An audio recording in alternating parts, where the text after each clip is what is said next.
Clouds कैसे बनते हैं?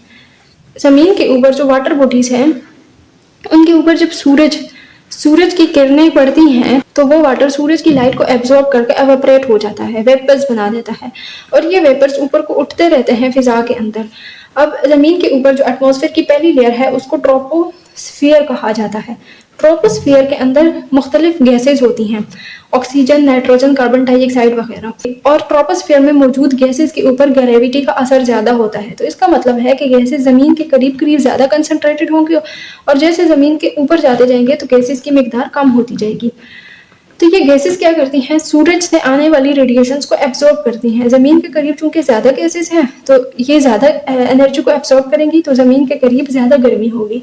जैसे जैसे हम ऊपर को जाते जाएंगे टेम्परेचर कम होता जाएगा, टेम्परेचर डिक्रीज करता जाता है जैसे जैसे ऊपर जाते हैं।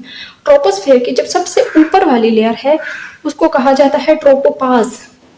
ट्रोपोपास ट्रोपोपास के अंदर टेम्परेचर बहुत कम होता है, अबाउट -56 डिग्री सेल्सियस टेम्परेचर होता है।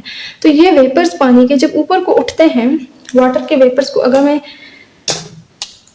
मैंने गैसेस शो की हैं, और अगर वाटर के वेपर्स को शो करूं तो वो इस डार्क पेन से शो करूं, तो ये पानी के वेपर्स ऊपर को उठते जाएंगे और जाकर ट्रोपोपास के अंदर कंडेंस हो जाएंगे। क्योंकि ट्रोपोपास के अंदर टेम्परेचर बहुत कम है तो इस तरह से कंडेंस हो जाएंगे। यहाँ पर एयर जो है वाटर वेपर्स से सेचुरेट नहीं हुई थी, लेकिन ट्रोपोपास के अंदर जब ये वेपर्स कंडेंस हो जाएंगे तो एयर सेचुरेट हो जाएगी। सेचुरेटेड एयर यहाँ पर अब क्लाउड्स बना देगी।